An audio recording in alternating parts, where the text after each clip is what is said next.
Hello everyone, good morning to all of you and welcome to online study point. दोस्तों, आज है 6 जून और 6 जून से करंट अफेयर के जितने भी इंपॉर्टेंट क्वेश्चंस बन सकते हैं इन सभी को हम कवर करेंगे, इसलिए वीडियो को अंत तक देखिएगा। और यदि आप लोगों को इस वीडियो की पीडीएफ चाहिए तो आप हमारा टेलीग्राम चैनल भी ज्वाइन कर सकते हैं, जिसके लिंक डिस्क्रिप्शन बॉक्स में दी हुई है। और यदि आप चैनल पर नए हैं तो चैनल को सब्सक्राइब कर लीजिए, साथ ही बेल आइकन दबाना बिल्कुल मत भूलिएगा, ताकि आप लोगों को हमारे किसी भी नए वीडियो की नोटिफिकेशन सबसे पहले मिल सके। तो चलिए स्टार्ट करते हैं हमारा पहला क्वेश्चन।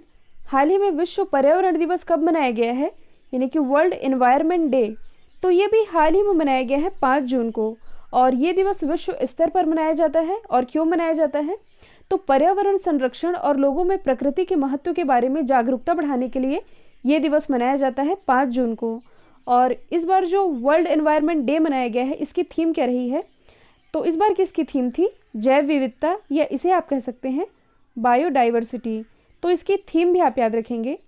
और सबसे इम्पॉर्टेंट ये है कि इस बार की होस्ट कंट्री कौन सी थी? तो इस बार के वर्ल्ड एनवायरनमेंट डे की होस्ट कंट्री थी कोलंबिया। कोलंबिया के द्वारा इसकी मेज़बानी की गई।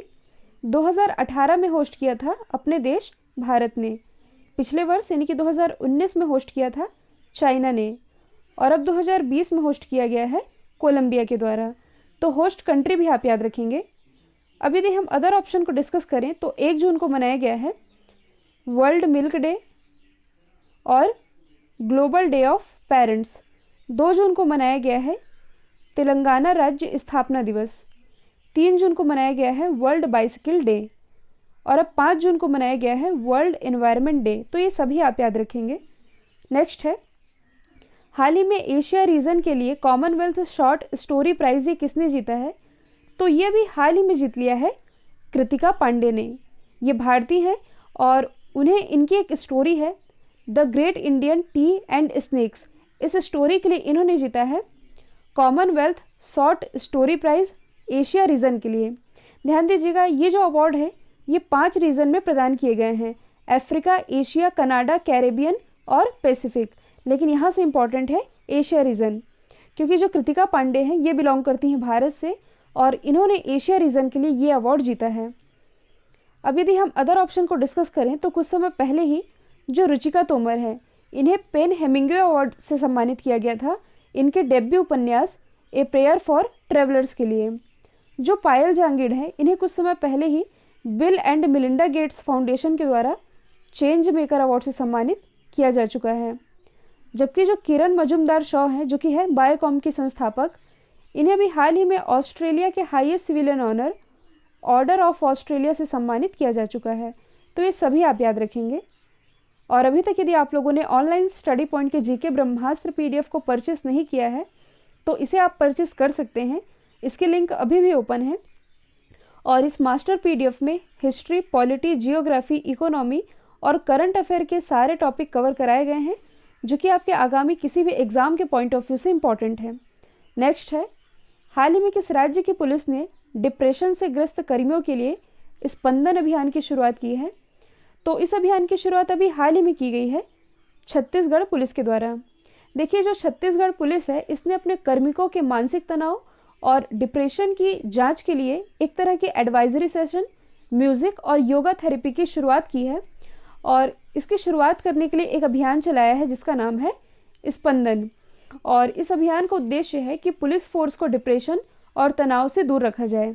और इसी की शुरुआत की है छत्तीसगढ़ पुलिस ने। यदि हम बात करें छत्तीसगढ़ की, तो राजधानी है रायपुर। मुख्यमंत्री कौन है? भूपेश बघेल। गवर्नर है अनुसुईया उइके। छत्तीसगढ़ उच्च न्यायालय के मुख्य न्यायाधीश हैं PR रामचंद्रन मेनन। भारत का पहला गार्बेज कैफे ये स्थापित किया गया है छत्तीसगढ़ के अंबिकापुर में ही। साथ ही मनरेगा के तहत सबसे ज़्यादा रोजगार देने वाला भारत का पहला राज्य ये छत्तीसगढ़ ही बना है। आप मैप में देख सकते हैं छत्तीसगढ़ की लोकेशन। ये बॉर्डर शेयर करता है ओडिशा के साथ, झारखंड के साथ, नॉर्थ में उत्तर प्रदेश, फिर मध्य प्रदेश, महाराष्ट्र, तेलंगाना और आंध्र प्रदेश, इन सभी राज्यों के साथ बॉर्डर शेयर कर रहा है। नेक्स्ट है, हाल ही में किस देश ने वर्चुअल ग्लोबल वैक्सीन समिट 2020 की मेज़बानी की है? तो देखिए, इसकी मेज़बानी अभी हाल ही में की गई है ब्रिटेन के द्वारा। और इसकी मेज़बानी यहाँ के जो प्राइम मिनिस्टर हैं बोरिस जॉनसन, इनके द्वारा मेज़बानी की गई है। और इस समिट में भारत की तरफ से किसने पार्टिसिपेट किया? प्राइम मिनिस्टर नरेंद्र मोदी जी ने। और इस वर्चुअल समिट के दौरान भारत ने अंतर्राष्ट्रीय टीकाकरण यानी कि इंटरनेशनल वैक्सीनेशन के सहयोग के लिए 15 मिलियन अमेरिकी डॉलर दान किया है। और इसकी मेज़बानी की गई है ब्रिटेन के द्वारा। तो इसके बारे में जान लेते हैं। आप मैप में देख सकते हैं ब्रिटेन। कल भी मैंने इसकी लोकेशन दिखाई थी। ये है ब्रिटेन की लोकेशन। ब्रिटेन की कैपिटल क्या है? लंदन। करेंसी है पाउंड स्टर्लिंग। और कल मैंने आप लोगों को बताया था कि जो ब्रिटेन है और यहाँ पर फ्रांस है, ये दोनों ही एक जल संधि के द्वारा अलग होते हैं। इस जल संधि को मैं आप लोगों को जूम करके दिखा देती हूँ। ये देखिए, यहाँ पर है ब्रिटेन और यहाँ पर है फ्रांस। ये दो भूभाग अलग हो रहे हैं, ब्रिटेन और फ्रांस, और दो सागर मिल रहे हैं, उत्तरी सागर और अटलांटिक सागर। तब जा कर के यहाँ पर जो स्ट्रेट बन रहा है ये है डोवर स्ट्रेट। तो इसकी लोकेशन आपने जान ली है मैप के थ्रू। देखिए, ब्रिटेन से रिलेटेड एक फैक्ट आप और याद रख सकते हैं। क्लाइमेट इमरजेंसी लागू करने वाला विश्व का पहला देश ये ब्रिटेन ही है। साथ ही यूरोपीय यूनियन से अलग होने वाली पहली कंट्री ये ब्रिटेन ही बनी है। नेक्स्ट है, हाल ही में सैलरी ट्रैकर मोबाइल एप्लीकेशन जिसका नाम है मेरा वतन, ये किसके द्वारा लॉन्च किया गया है? तो देखिए, इसे अभी हाल ही में लॉन्च किया है गिरीश चंद्र मुर्मू ने, जो कि है जम्मू कश्मीर के उपराज्यपाल। तो जम्मू कश्मीर के उपराज्यपाल गिरीश चंद्र मुर्मू ने सरकारी कर्मचारियों के लिए ये एक salary tracker mobile application launch किया है जिसका नाम है मेरा वतन, और इसका ये फर्स्ट वर्जन लॉन्च किया गया है। और इस नए एप्लीकेशन का पर्पस ये है कि कर्मचारियों को उनकी सैलरी से रिलेटेड सारी इन्फॉर्मेशन प्रोवाइड कराई जा सके। और देखिए, ये जो एप्लीकेशन है मेरा वतन, इस एप्लीकेशन के थ्रू ऐसे कर्मचारी जो कि दूर दराज और ग्रामीण क्षेत्रों में तैनात है, जिनकी डीडीओ तक पहुंच नहीं है, डीडीओ यानी कि drawing and disbursing office, DDO तक पहुंच नहीं है, वे भी आसानी से अपनी सैलरी से रिलेटेड सारी इन्फॉर्मेशन जान सकेंगे इस एप्लीकेशन के थ्रू, जिसे कि लॉन्च किया है गिरीश चंद्र मुर्मू ने। ये तो हैं जम्मू कश्मीर के पहले उपराज्यपाल। और लद्दाख के पहले उपराज्यपाल ये हैं आर.के. माथुर यानी कि राधा कृष्ण माथुर। अनिल बैजल ये हैं दिल्ली के उपराज्यपाल, जबकि जो किरण बेदी हैं ये है पुदुचेरी की उपराज्यपाल। तो ये सभी आप याद रखेंगे। नेक्स्ट है, हाल ही में किस मंत्रालय ने 1 year of Modi 2.0 E booklet का विमोचन किया है? तो देखिए, ये लॉन्च की गई है सूचना मंत्रालय के द्वारा। 1 year of Modi 2.0 towards a self reliant India, इस ई बुकलेट को जारी किया गया है सूचना मंत्रालय के द्वारा। और इस ई बुकलेट में प्राइम मिनिस्टर नरेंद्र मोदी जी के दूसरे कार्यकाल की जो भी उपलब्धियां रही हैं उन्हें बताया गया है।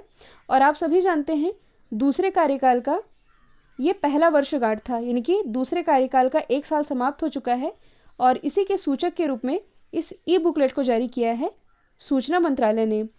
आपको ये भी मालूम होना चाहिए कि प्रेजेंट टाइम में हमारे सूचना और प्रसारण मंत्री हैं कौन? तो ये हैं प्रकाश जावड़ेकर जी।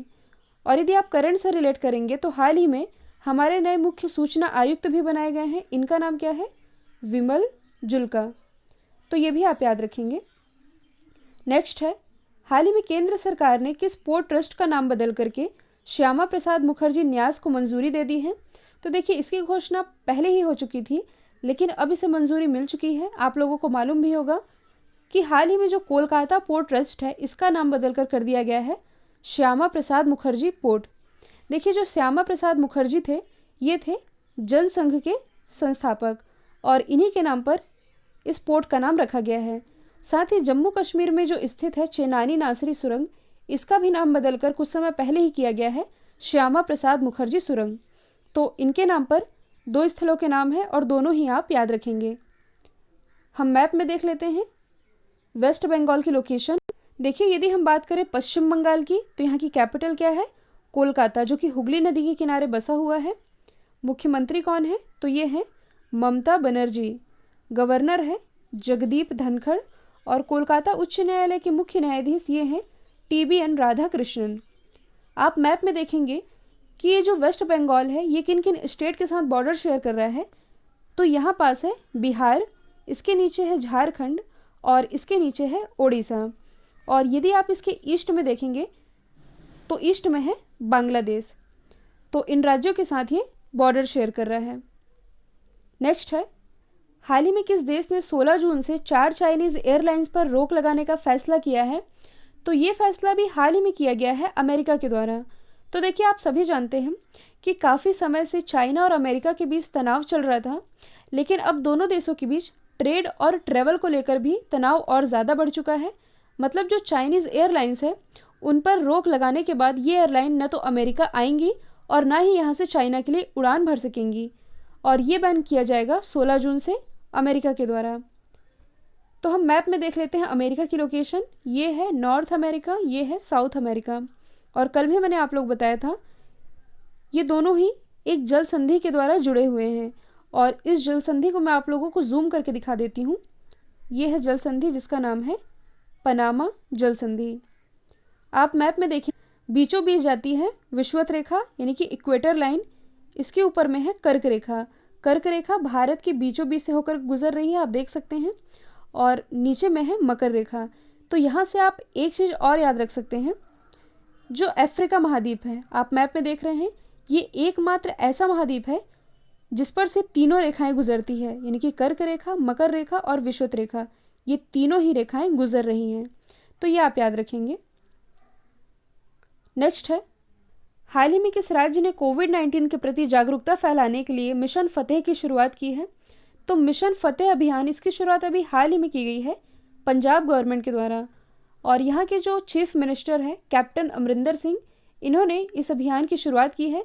इस मिशन का मेन पर्पस है कि लोगों का मनोबल बढ़ाया जा सके और कोविड-19 महामारी के प्रति लोगों को अवेयर भी किया जा सके, और इसी की शुरुआत कर दी है पंजाब गवर्नमेंट ने। तो पंजाब को हम डिस्कस कर लेते हैं मैप के थ्रू। आप मैप में देख सकते हैं, ये है पंजाब, और पंजाब और हरियाणा दोनों की ही कैपिटल है चंडीगढ़। जो चंडीगढ़ है ये भारत का पहला केरोसिन मुक्त शहर है, जबकि पहला केरोसिन मुक्त जिला ये है गुजरात का गांधीनगर। मुख्यमंत्री अभी मैंने बताया है कैप्टन अमरिंदर सिंह, गवर्नर है वीपी सिंह बदनौर। अब आप ये देखिए कि पंजाब किन किन राज्यों के साथ बॉर्डर शेयर कर रहा है। ऊपर है जम्मू कश्मीर, यहाँ पास है हिमाचल प्रदेश, यहाँ पास है हरियाणा, ये है अपना राजस्थान, गुजरात, और आप देखेंगे कि ये पाकिस्तान के साथ भी बॉर्डर शेयर कर रहा है, तो इसे आप दिमाग में रखिएगा। नेक्स्ट है, हाल ही में वर्ल्ड बैंक की ईडी यानी कि एग्जीक्यूटिव डायरेक्टर के नए वरिष्ठ सलाहकार यानी कि सीनियर एडवाइज़र ये कौन बने हैं? तो ये भी हाल ही में बन गए हैं राजीव टोपनो। देखिए, जो राजीव टोपनो है ये 1996 बैच के गुजरात कैडर के आईएएस ऑफिसर हैं, और ये 2014 से प्राइम मिनिस्टर नरेंद्र मोदी जी के सचिव के रूप में भी कार्य कर चुके हैं, और इन्हें अब वर्ल्ड बैंक की ईडी के सीनियर एडवाइज़र के रूप में 3 साल के लिए अपॉइंट कर दिया गया है। तो इनका नाम है राजीव टोपनो। यदि हम बात करें वर्ल्ड बैंक की, तो इसकी स्थापना हुई थी 1944 में, संचालन शुरू हुआ था 1945 से। हेडक्वार्टर स्थित है वॉशिंगटन डीसी में। प्रेजेंट टाइम में इसके अध्यक्ष कौन है? तो ये हैं डेविड मलपास, और ये है वर्ल्ड बैंक के 13वें क्रम के प्रेसिडेंट, जो कि हैं अमेरिका से। और यदि आप करंट से रिलेट करें तो हाल ही में जो कार्मेन रेनहार्ट है ये बनाई गई हैं वर्ल्ड बैंक की उपाध्यक्ष और मुख्य आर्थिक सलाहकार, जबकि जो भारतीय मूल की अंशुला कांत हैं ये पहले थी स्टेट बैंक ऑफ इंडिया की एमडी, और इन्हें कुछ समय पहले ही वर्ल्ड बैंक की सीएफओ यानी कि चीफ फाइनेंशियल ऑफिसर के रूप में नियुक्त किया गया है। तो ये सभी आप याद रखेंगे। कल मैंने आप लोगों से पूछा था, हाल ही में रेसलिंग फेडरेशन ऑफ इंडिया ने किस खिलाड़ी का नाम खेल रत्न पुरस्कार के लिए भेजा है? तो इसका राइट आंसर था विनेश फोगाट और रानी रामपाल, यानी कि बोथ BNC। अब आप लोगों के लिए आज का सवाल है, हाल ही में ब्रिटेन में इंडिया के नेक्स्ट हाई कमीशन कौन बने हैं? तो इसका आंसर कमेंट बॉक्स में दीजिएगा। और देखिए, आज आप लोगों को इस वीडियो को ट्रेंडिंग में लाना ही है। आप कुछ भी करिए, चाहे एक स्टडी रिलेटेड रूप में शेयर करिए, चाहे 5 स्टडी रिलेटेड रूप में शेयर करिए, वीडियो को ट्रेंडिंग में ज़रूर लाना है। तो यही रिक्वेस्ट है, वीडियो को ज़्यादा से ज़्यादा शेयर कीजिए। तो आज के लिए इतना ही। Thank you so much.